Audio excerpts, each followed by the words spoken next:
Hey everyone, it's Sean in St. Louis, and welcome to the Marketing Gateway. And I want to begin today with a story. Okay, so this is a story about how a lunch meeting turned into today's interview, but not with the person that I'm interviewing. Okay, so let's back up a little bit. So you might remember an earlier guest we had on was Steve Turner, who's talking about his book, PR That Works. And Steve and I had lunch. We'd never met before. He was trying to figure out some ways that he might be able to get that book into classrooms. And since I teach, I talked with him a little bit, and we hit it off. We had a great conversation. And over that conversation, I started telling him about the Marketing Gateway and what we're trying to accomplish with this, connecting people here in St. Louis together who are marketers. And he said, somebody that you need to talk to is my friend Tom Ruwitch, because Tom has a podcast where he talks about storytelling. And with your background, Sean, storytelling is something that you definitely would love to talk about. And I would be willing to bet that he would be a great guest on the Marketing Gateway. And I said, awesome. So I contacted Tom with Steve's introduction. And Tom was nice enough to have me on his show before he came on this show. So we've gotten a chance to know each other from two different ways, where I've gotten to tell my stories, and now he's going to get to tell his. And you're going to love it, because let me tell you something. Tom knows his stuff, and he's going to give you a framework for storytelling. And he's also going to talk to you about how you can go beyond just making a pitch and really engage people and tell them why what you're offering is valuable in a way that they want to hear. And I love that. Personally, like, this kind of stuff to me is some of the most valuable advice that you can possibly get from a marketer. Now, Tom is not just some guy who just all of a sudden decided to start talking about storytelling. He's been doing the marketing side of business for a long time. He founded an email marketing software and services company in 2001 called MarketVolt, ran that for almost 2 decades, transitioned into his new business, which is now Story Power Marketing. And he actually goes out and coaches people on how to be better storytellers. And that's what he talks about in his show. That's what I talked about on his show. And it's what he's going to talk about today. So you're going to love this. And this is something that he's fairly recently been doing in the last few years. And guess what? One more thing at the end. He's going to give you an offer for something incredibly valuable and incredibly free. So you're going to love it. I am so delighted to introduce Tom Ruwitch. Well, hey, welcome back to the Marketing Gateway. I'm Sean in St. Louis, and I have with me today Tom Ruwitch. And Tom, you are one of those people that has been doing podcasting for a long time. So I should probably let you ask the questions, except I already did that because I was on your podcast recently. So Yes, you were. Thanks for having me on, and thanks for being on the Marketing Gateway. I really appreciate you. I'm really happy to be here. Well, I always begin by asking guests to tell me something surprising that I don't know. Anything you'd like to share? So go ahead, surprise me. Well, I'll share the fact that for many, many years I was a sort of a amateur concert promoter here in St. Louis, Missouri. I ran a thing called Warehouse Concerts, and we would bring in bands and singer-songwriters from around the country. A lot of people from Nashville. I like folk. I like Americana. Some versions of country music. And we had a place in Maryland Heights that was kind of a black box space that was carved out of a warehouse. We turned it into a giant living room with sofas and comfy chairs. And so it had the vibe of a house concert. We would do potluck dinners, but we were packing 100 people, sometimes 125 people into the room, and which meant a great payday for the bands and the artists that we would bring in. Did that for several years, and then COVID kind of stopped us, and then the space where I was doing it was sold. So Warehouse Concerts is on hiatus now. Well, if it ever comes back, that sounds awesome, and I'd love to go to one of those sometime. So, well, that's really cool. I didn't even know such a thing existed here in St. Louis, and that's the thing, is there's so many things going on around town that you only learn about by talking to people. And on this series in the Marketing Gateway, we're kind of focused on the St. Louis area. You're here in the area as well. So tell me how you came to live and work here. Yeah, I was born and raised here. So born here, grew up in Olivet, went to high school here, went to college on the East Coast, but After a few years away, breaking into my professional life, I began to date somebody who also grew up in St. Louis, whose family has a beautiful place in the country in Crawford County, a couple hours away from here. And we just decided when we were getting to that point where getting together, making a family, all that fun stuff was on the agenda, we decided we wanted to do it in St. Louis, because St. Louis is just such a great place to raise a family. Missouri is so underrated when it comes to how beautiful and special it is. So we live in St. Louis. We spend a lot of time in Crawford County on Hoosick Creek, and we just love being here. That's fantastic. And, I live on the Illinois side, and I swore I was going to move away when I graduated from high school, and wound up moving 15 minutes away from my parents a couple years later. And, here I still am. So it's a nice place to be. And raising a family in particular is one of the things that I think a lot of folks love about this area. There's just so many cool things to do and see and places to go. So yeah, it's interesting. Today we're recording this episode. It is the trade deadline day for the National Hockey League. I'm a big fan of the St. Louis Blues, and a couple of days ago, one of the Blues star players was traded, but he invoked a clause in his contract to block the trade. And there was a lot of comment about how much these Canadian hockey players who come to St. Louis love St. Louis, and they don't want to leave. They retire here when they're players. They don't want to be traded elsewhere. It was a good trade. I wish he had accepted it, but I appreciate the fact that he loved St. Louis and wanted to stay. And they've got great fans here too, so it really rewards them. Yeah, exactly. Well, what's something about the St. Louis area that you wish other people knew? Well, I alluded to it earlier that people don't think of the fact that St. Louis is on the very edge of one of the most beautiful areas on the planet.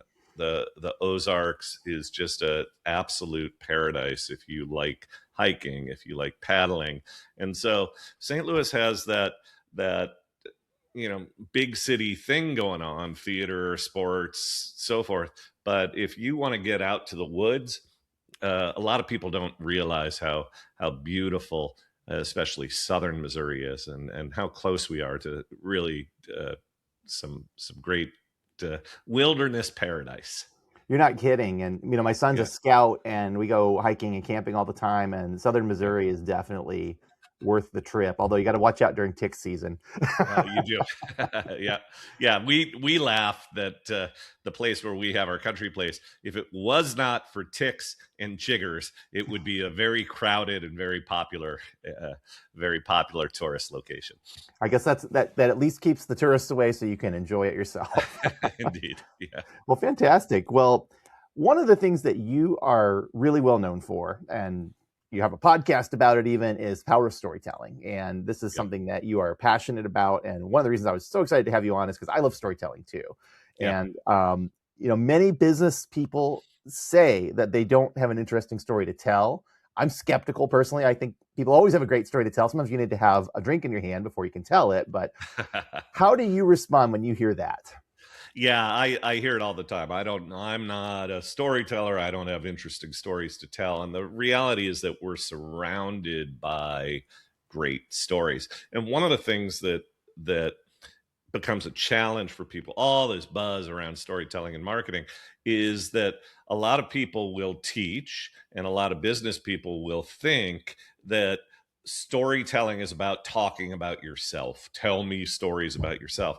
And the reality is that the stories you tell about yourself, which are valid to tell, are only valuable and interesting in a marketing perspective if those stories reflect and resonate with the experience of the prospects you're trying to reach.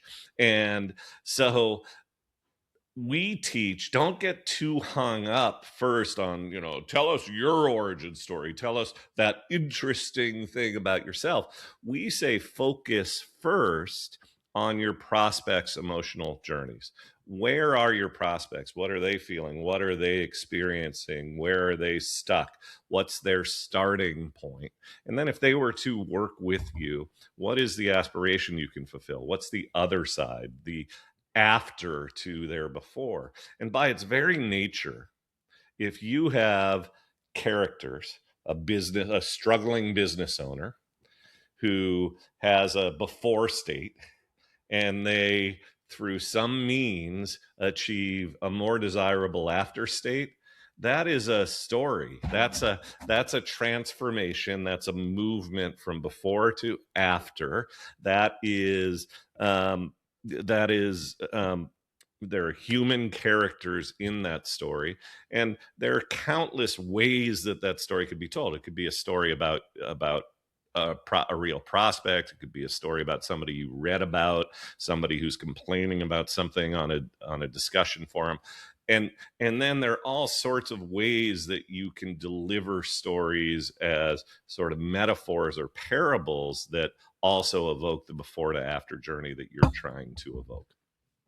You're so right. And, I worked in the comic book world back in my 20s. And, one of the things I learned in the comic book world was, origin stories always sell really well because people think having a number one issue is going to be valuable one day. But Right. what allows those stories to continue is their relevance to the audience. And the Yep. origin stories are actually not the part people come for. They want to see, well, where's it going to go from here? And I Right. often tell people the same thing that you tell, which is that if you have a personal story, it's useful if it can relate to what you're doing. But what really matters is, does it connect to your audience in a way that they're going to see what it is that you're ultimately trying to get them to understand? And if it's just a personal story, Exactly. that's all they might remember, Yeah. Yeah. And So I'll mhm, give you an yeah. example, Sean. Mhm. I worked with an executive coach who works with CEOs and high level business leaders. And one of the things, among many, that she teaches and consults with them about is delegation.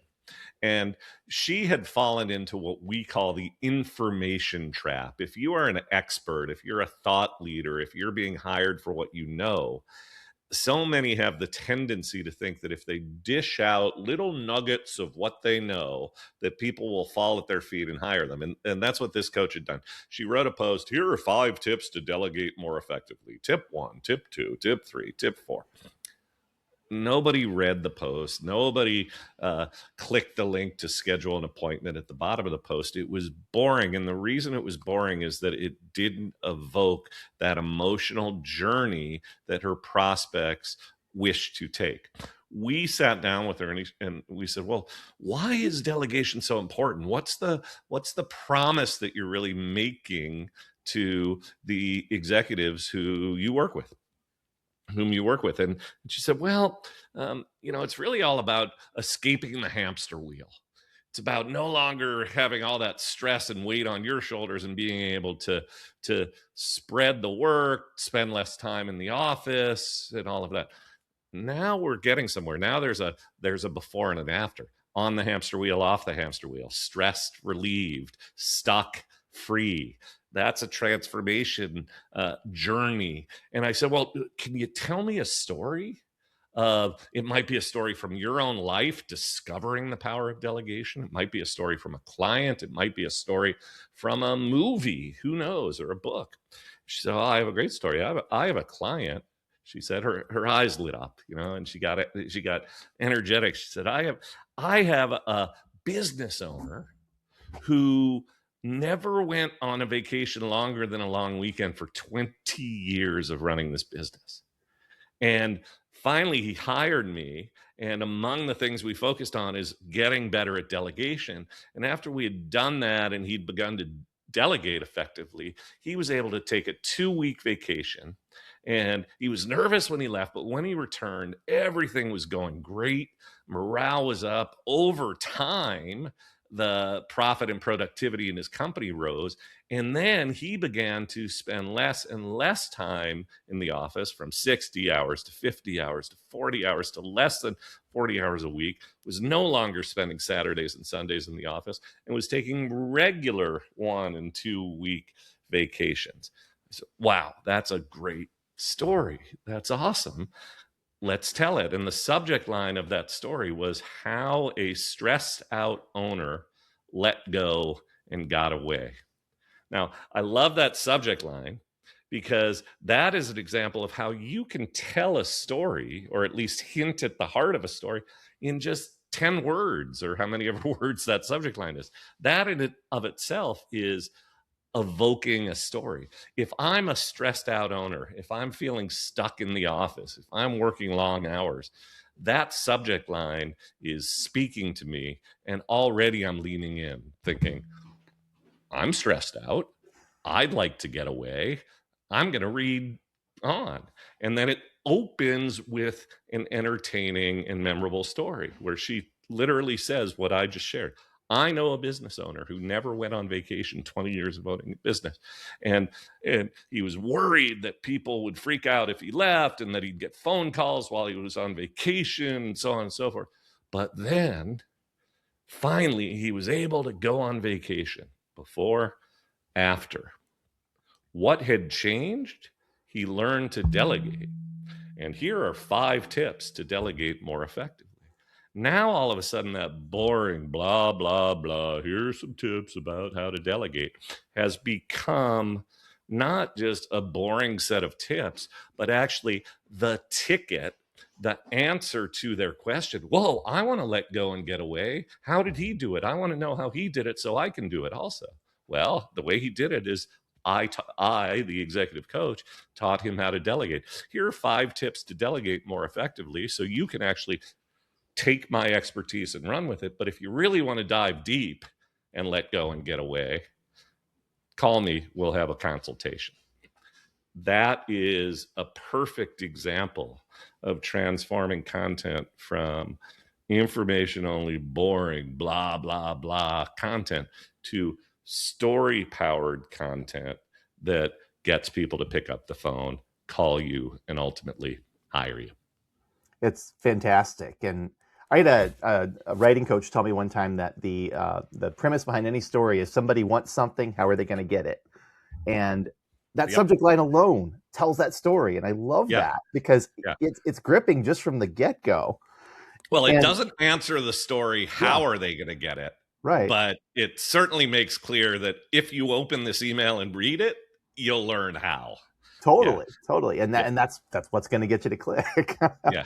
Well, I know that there are these marketing strategies that we're supposed to implement, right? I mean, you hear about them all the time. You go to conferences, everyone's talking about, you need to do this, you need to do that. LinkedIn, you need to do this, you need to do that. But technology becomes a problem. And especially now that we have all these AI tools that are changing so rapidly, it just seems like technology can be a problem. So how do we turn technology from a headache into a breeze?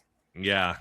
Thank you for asking that. And this speaks directly to an experience that I had in my business. I ran a technology company for 19 years. I started an email marketing software company in 2001. And that's before most people had heard of email marketing, much less tried it. And I ran that software company and the agency around it for 19 years. And after I sold it, that's when I began to do, or I had already in those 19 years spent a lot of time helping my clients create the kind of content that I'm talking about, story powered content. And I launched Story Power Marketing in late 2019, early 2020, right before the pandemic. And that's when I was doing the kind of work I described with that executive coach. But here's what I noticed. I noticed a lot of my clients drafting better emails, drafting better video scripts, drafting better presentation decks, drafting better social posts, but they were having trouble implementing. And the reason they were having trouble implementing is tech was getting in the way.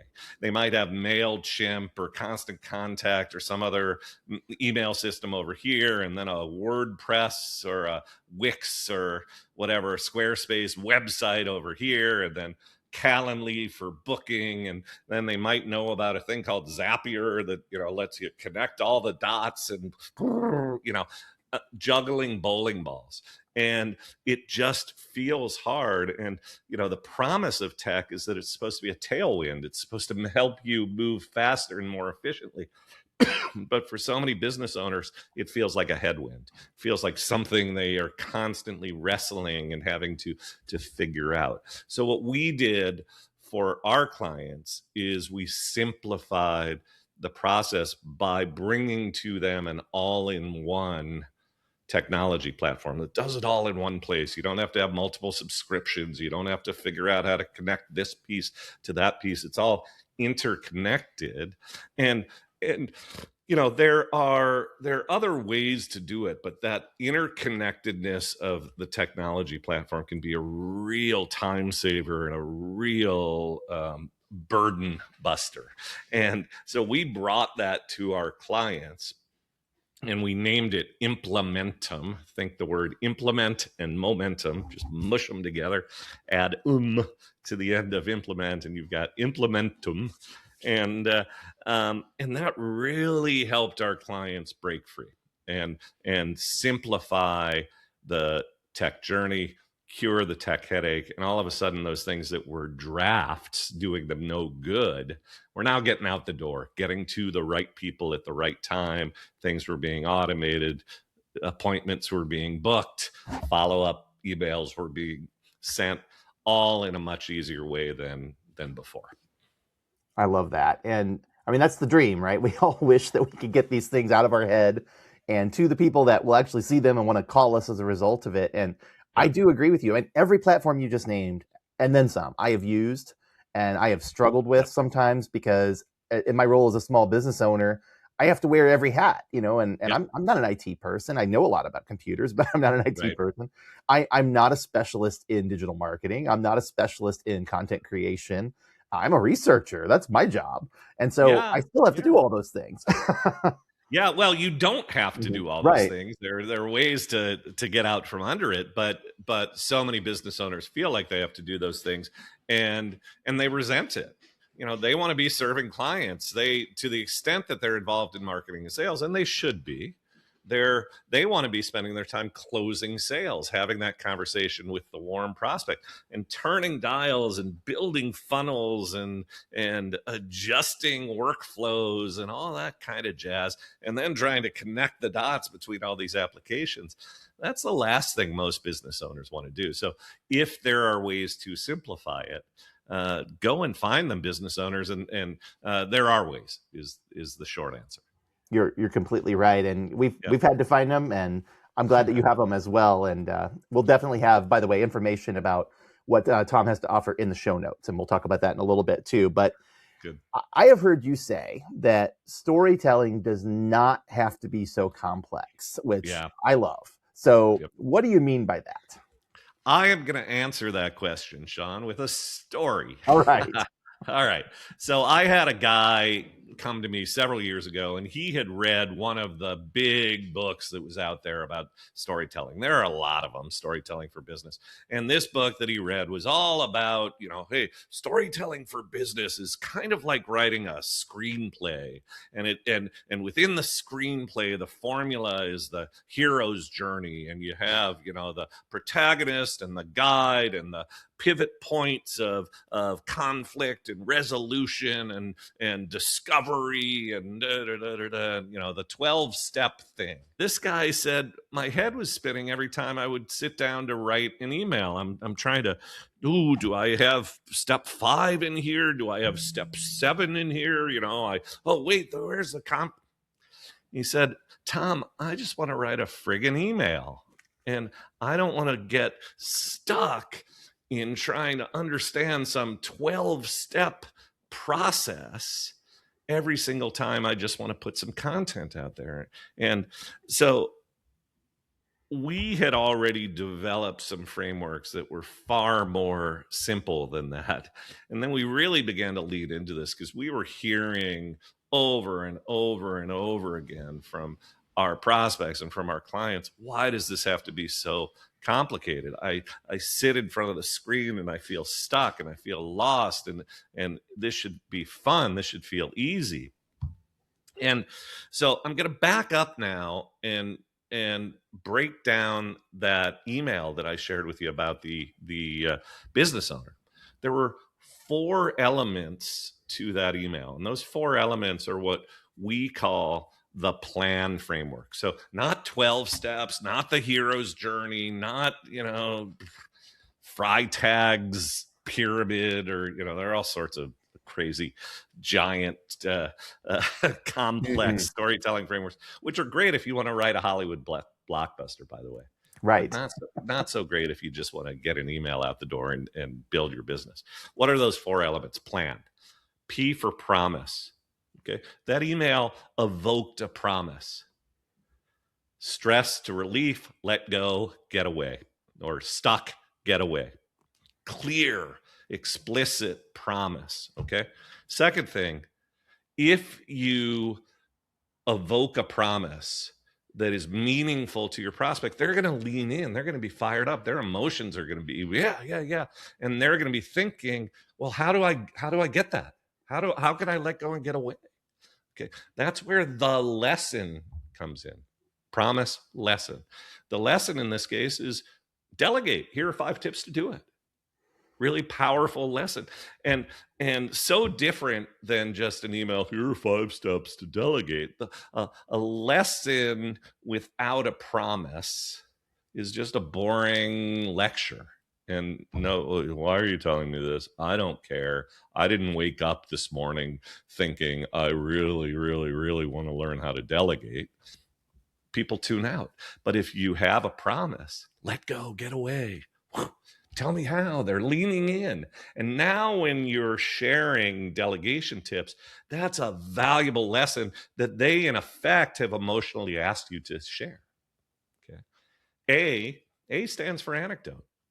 Wrap the promise and the lesson inside of a memorable story. Stories stick. Our brains remember stories. You could write an email that says, well, if you want to let go and get away and reduce stress and spend less time in the office, here are 5 tips to do so. Delegation. Better than nothing, but it's still a little bit boring and it's kind of a lecture. But when you wrap it in a story, people can relate to the human characters. People tune in. People are fired up, and they remember it. So a very easy to tell anecdote. It doesn't have 15 plot points. You're not going to make a screenplay out of it. It's not it's not the hero's journey. It's just a simple story before and after. Not on vacation, on vacation. Stressed out, relieved. And then finally, N. N stands for next step. I want to spend a minute on this one. Most business people fall for this really pervasive myth that so many coaches put out there, which is, you should have like 80% of your content should be valuable and only 20% of your content should promote something or have any kind of call to action to buy a product or sign up for something or register for an event or something, because you don't want to be too pitchy.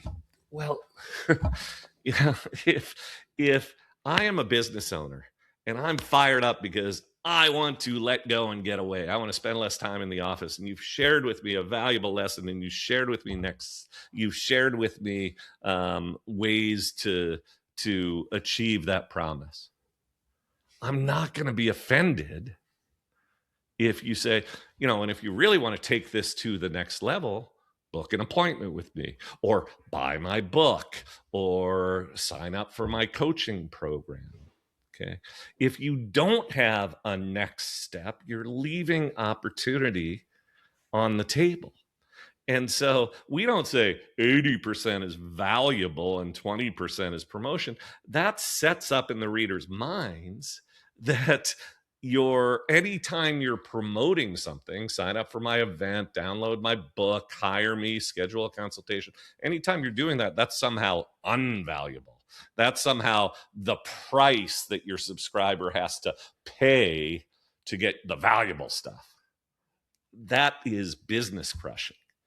But if you make very clear from the beginning that, hey, I'm going to share with you a whole lot of valuable stuff, stories and lessons that are going to help you, but I'm also going to give you opportunities always to take some next step with me. No one is going to be offended. In fact, you're going to make it very, very clear to people that I'm here for you, and I'm ready to help if you're ready to help.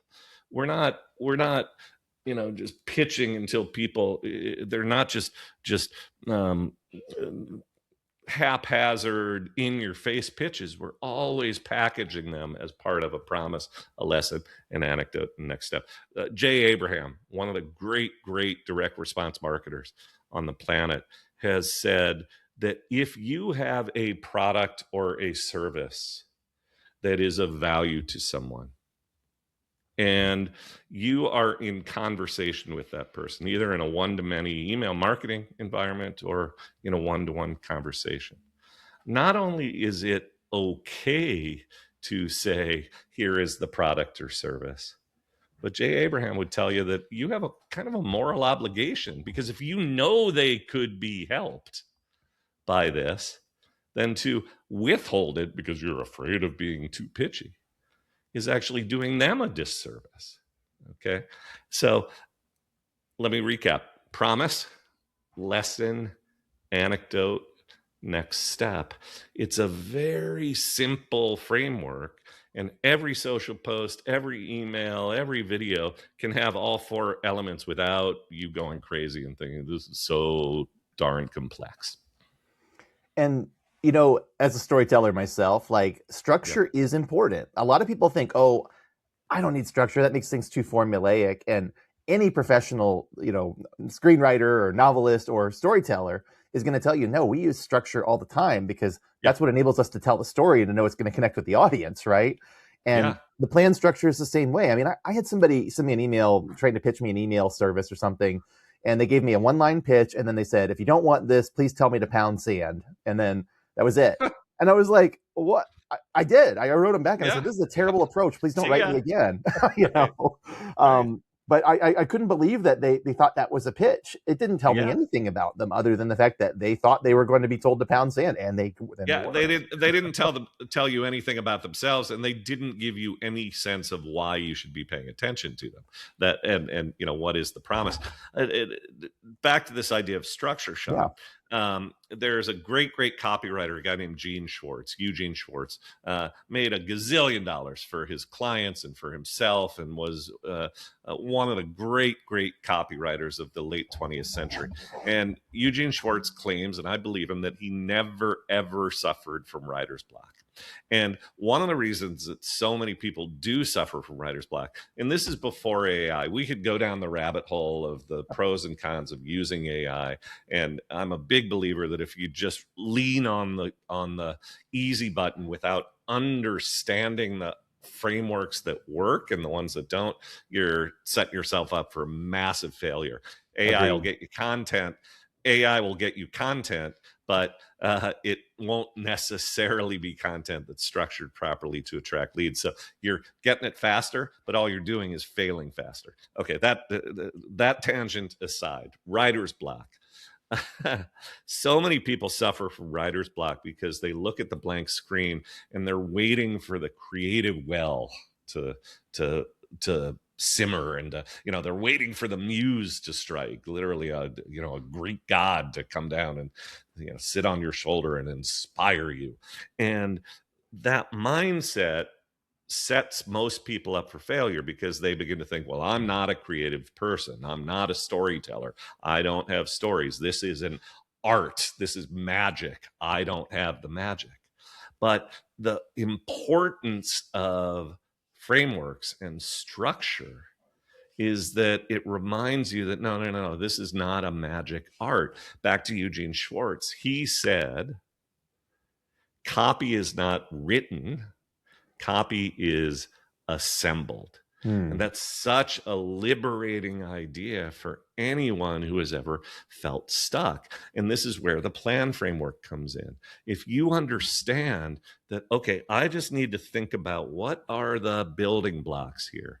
What promise do I wish to evoke? And look, if you're running a business and you don't know what promises you wish to evoke, you have some work to do. I can help you with that, but I'm operating under the assumption that most business people understand the promise that they're trying to evoke, or could go through a fairly simple process to get there. We can teach you how to do that.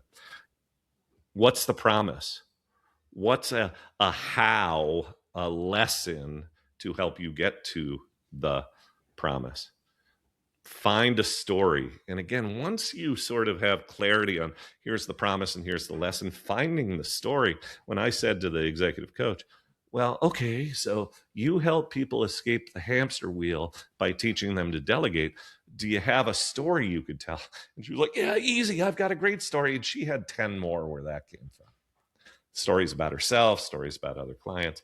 Find that story, and there's an endless supply of them. And then share the next step. 4 building blocks that you can assemble. And then if you assemble them, now you can ask AI to help you polish it or help you wordsmith it or even help you draft it. But understanding the framework and taking the building blocks and assembling them into the structure, well, that's a whole lot simpler than sitting in front of a blank screen and wondering whether you have the gift waiting for the muse to strike. So It's so true. It's so true. And I've been learning how to draw recently, and because I always wanted nice. to. My daughter Yeah. loves to draw. Guess what? The first thing they teach you in drawing is how to look at things and find the shapes in them. Draw the shapes Yeah. first, and then put the extra Yeah. elements in them. Well, Yeah, pieces together. Yeah. right. It's the Yeah. same. It's the same thing. Drawing is not just where you just pick up a pencil and start drawing. It is where you find a structure and you build on that structure. The I same love way it. storytelling Yeah. works. I love Well, it. what is the most important skill or quality that you need to be an effective business storyteller? I think the most important skill is the ability to listen and look and to be curious. Because if you go back to that first principle of keep the focus on your prospects' emotional journeys. This is not about looking inward and talking about you and talking about your stuff. It's about putting your ear to the ground and really understanding and paying attention to what makes your prospects tick. Where are they? It requires empathy. It requires listening. It requires looking. And so if you have those skills, then getting the building blocks that you need to assemble great content will follow. So true. And we talked a little bit about writer's block and how you can overcome that, but where do you come up with ideas? Like, just knowing your promise is helpful, but you need to figure out where those anecdotes fit in. You need to figure out where those different lessons that you want to teach come from. So where do those ideas come from? Yeah, I have a set of places that I will often go, and I'll share with you a couple of examples of this. So number one is one of the promises that we teach. It goes straight to what I was just talking about. Is if you want prospects to really tune in and say, yeah, I like you, I respect you, I want to work with you, then the lesson is you never want to just come straight at them and say, I've got just the ticket for you, and just start pitching your product. Here's my product. It's great for these 17 reasons. Well, if you just lead with the pitch without understanding whether the prospect is in a before state that your product or service can address to get them to an after state that they desire, well, then you're just going to come off as a pitchy pest. Okay, so that's me lecturing a lesson at you, right? Okay, but the promise is, how do you get prospects to really tune in to what you're saying, connect with, and be begging you to say, yeah, I want to know about your products and services. So how do you do that? How do you get from stuck with prospects tuning out to fired up with prospects tuning in? Well, I shared the lesson a moment ago. You don't pitch Mhm. first, understand their journey. And one time I was going through cable television, just channel surfing, and up comes the movie Groundhog Day. I love Groundhog Day. And that scene in Groundhog Day, and I say scene, but the scenes all repeat themselves in different ways. So if you know the movie, and there's a character in Groundhog Day called Ned Ryerson. Okay. And Ned Ryerson went to high school with Phil Connors, the character played by Bill Murray, the weatherman. And Phil is in Puxatawny for Groundhog Day. And Ned Ryerson finds him on the street and accosts him. Hey, Phil, great to see you. Remember me? We were in high school together. And hey, I have just the ticket for you. Okay. And single life premium, blah, blah, blah. And Ned, of course, Phil brushes him off, is completely annoyed. Everybody is cringing. And Ned is just the perfect avatar for the pitchy pest. And I'm watching that movie, and I'd seen that scene a million times. And I'm watching that movie, and I think to myself, I'm going to write an email about this tomorrow. Okay. Why am I going to write an email about this tomorrow? Well, that anecdote. Remember that movie Groundhog Day and that character Ned Ryerson, and this is what he does. That anecdote is the perfect vehicle for me to deliver the lesson. Don't be a pitchy pest. First, know, does Phil have a family? Does Phil have debt? Does Phil have a need for single life premium? Blah, blah, blah. Okay. And unless you listen and learn about your prospects before you pitch, and unless you lead with promise, they're going to just treat you as a pitchy pest. So I share that. That's a great example of once you go through the process of understanding the notion of the plan framework, promise, lesson, anecdote, next step. And once you have some clarity about what your promises and lessons are, stories begin to find you. You're watching TV, you're reading a book, you see an article, and you say, oh, that's a great little anecdote that would tell a story about such and such. I will go to various sources. I'll go look at weird news stories. I'll go look at marketing forums or business owner forums in places like Reddit. And I'm searching for stories and characters who are going to be good vehicles for delivering the story. In other cases, I know precisely what promise and what lesson I want to evoke. Okay. I wasn't watching Groundhog Day thinking, tomorrow I want to write an email about this promise and this lesson, and I'm going to watch this movie and see whether I can find a good anecdote. No, that the story found me. But the story I told you earlier about the executive coach, we said, okay, we have this great promise about escaping the hamster wheel. We have this great lesson. Can you find me an anecdote that would help deliver that promise and that lesson? And when I say she had so many more where that came from, later I said to her, how about a story yourself? Have you ever been the victim, an employee in a company where they didn't delegate effectively? Tell me that story. Have you ever been the business leader where you had a breakthrough as a result of delegating? Tell me that story.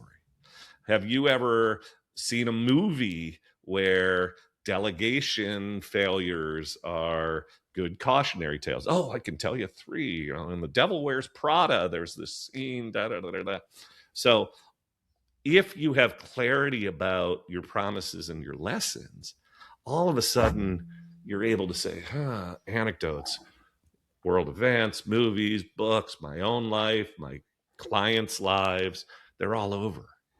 And so 2 ways that you find stories. One, you go looking for them with the promise and lesson in mind. The other is the promises and lessons are in your head already, and you just stumble across a great story. That happens all the time for me, all the time. So yeah, definitely for me too. And I've had similar experiences to you where I catch a movie or something like that, and all of a sudden, oh, I have an email I need to write this week. I'm going to reference this. Yeah, exactly. It's fantastic. Well, Good. Tom, it has been so great to have you on, and I have really enjoyed this conversation. I feel like I've learned some things, and I love storytelling. So thinking about this plan framework is going to be something that I'm going to try to integrate myself. So thank you so much for sharing it. And I want to encourage anyone that is interested in anything you have to say to check the show notes to find all the ways to get in touch with you. But I always give guests at the end a chance as well to plug something. And so here's your chance. What would you like to plug? Well, I wrote a book, and it's called Story Power Marketing, and it lays out everything that you need to turn prospects into clients to transform your copy from prospect repelling to client attracting. And I would like to offer you a free PDF copy of that book. And you can go to this address. Go to yourgiftfromtom.com/gateway. yourgiftfromtom.com/gateway. And you can download a free copy of my book. Can I share my websites also, Sean? Absolutely. We'll put these up on the screen as well for those that are watching the video version. Yeah, a couple of places to go. Storypowermarketing.com. That has all sorts of stuff around what we've been discussing, including signing up for my never boring emails, downloading some free resources and things like that. And then the tech headache, curing the tech headache, go to implementum.net and spell the word implement, tack on a UM at the end, implementum.net. And you'll learn all about the all-in-one tech platform that we built to cure that tech headache. Fantastic. Tom, thank you so much for being on. Thank you for the gift of the free book to all of our listeners. I love that. And we so enjoyed having you on. Sean, thank you. Wow. I mean, just what a fantastic and applicable interview that was. And thank you so much, Tom, for coming on the show and talking about the things that you're so good at doing and sharing that knowledge with us. And I just want to mention, this is not sponsored content. You know, we are doing what we do here every time, which is hearing from experts. But I love that he was able to come on and talk about his own work and what he's doing in a way that's so gripping and compelling that you just want to go check it out. That's good marketing. And that's part of what we're here to do, is to hear from each other and learn from each other. So hope you take some great lessons from that. I want to mention one of the things Tom said there towards the end was that you can take inspiration from things in your life. And, you know, recently I was sick and I was laid up in bed and I decided to watch what I call some old man movies, Lawrence of Arabia, Patton, The Bridge Over the River Kwai. I'd never watched them. I wanted to watch them. They're all really long. So I decided to watch them all in a marathon. And I was watching The Bridge Over the River Kwai, which is a fantastic movie. And it stars Alec Guinness, who plays Obi-Wan Kenobi in the Star Wars movies. But Alec Guinness in this is a British officer who's been with his troops put in a Japanese camp, prison camp, and they're going to be forced to work on building a railroad. And there's this Japanese lieutenant who's in charge of the camp named Saito, who he does not understand the British people. He can speak English. He actually says at one point he went to school in London for a little while, but he does not understand the British people, and they do not understand him. And a big chunk of the movie is these two guys trying to figure out how to communicate with each other so that they can actually learn how to do something productive, because it turns out he's got to get this railroad built or he's going to be in a very serious situation where his honor demands that he gets the job done. And these British folks have their own rules and their own ideas about the way things are supposed to go. And so the two guys have to learn to communicate. Well, guess what? I do a lot of work with healthcare. And in healthcare, doctors and people that work with doctors, like administrators or nurses or outside parties or things like that, often struggle to communicate. They have different objectives. They have different ideas of what they're trying to accomplish. They have different training. They have different backgrounds. And so learning how to bridge that communication by recognizing that they're coming at it not just with different languages and ideas and training, but different goals is really valuable insight. And I was able to put that in a newsletter and send that out to some of my clients that are in the healthcare space. So you can find stories in just about anything if you're willing to look for them. And I think having a framework in my own, like what Tom just talked about, is really, really valuable. So again, thank you so much, Tom Ruwitch, for being on. Please check out all of his information in the show notes. And if you're watching the video, of course, we put the websites up on the screen as well.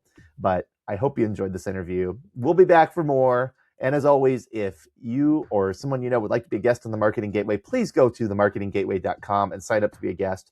We would love to have you. Until then, I'm Sean in St. Louis. This has been the Marketing Gateway, and see you next time.